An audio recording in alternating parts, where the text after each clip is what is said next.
నేటి విశ్వాస నాయకుడు రిచర్డ్ అలెన్. ఈయన 1760 నుండి 1831 వరకు జీవించెను. ఈయన ప్రత్యేకతలు: ఆఫ్రికన్ అమెరికన్ చర్చి మార్గదర్శకుడు, సువార్తికుడు, రచయిత, బోధకుడు, నిర్మూలనవాది.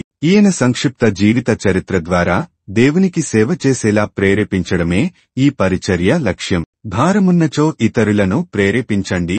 New line. Richard Allen African Methodist Episcopal church స్థాపకుడు, యుఎస్ లో మొట్టమొదటి స్వతంత్ర నల్లజాతి డినామినేషన్ నేత. 1794లో ఫిలడెల్ఫియాలో మదర్ బెతెల్ చర్చిని స్థాపించి 1816లో మొదటి బిషప్గా ఎన్నికయ్యాడు. స్వేచ్ఛ, నల్లజాతీయుల ఆరాధన, అక్షరాస్యత ప్రోత్సాహం, రాజకీయ వ్యూహాల అభివృద్ధిలో కీలక పాత్ర పోషించాడు. బానిసత్వ నిర్మూలనలో నిశ్చయంతో అండర్ గ్రౌండ్ రైల్రోడ్ ద్వారా పారిపోయిన బానిసలకు సహాయపడ్డాడు. అలెన్ ఫిలడెల్ఫియాలో జన్మించి బానిసత్వం నుండి విముక్తి పొందాడు. మెథడిస్ట్ బోధనల్లో చొరవ చూపి ప్రబోధకుడిగా ఎదిగాడు. 1786లో సెయింట్ జార్జ్ చర్చిలో సేవలు అందించి చర్చి స్థాపనలో ప్రధాన పాత్ర పోషించాడు.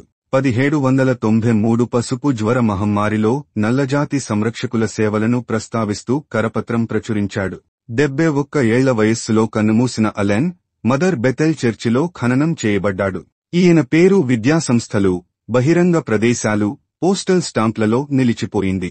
ఈయన నాయకత్వం ఆఫ్రికన్ అమెరికన్ చరిత్రలో చిరస్మరణీయంగా నిలిచింది. ప్రభువు నామమున వందనములు. John Michael, Rajahmundry.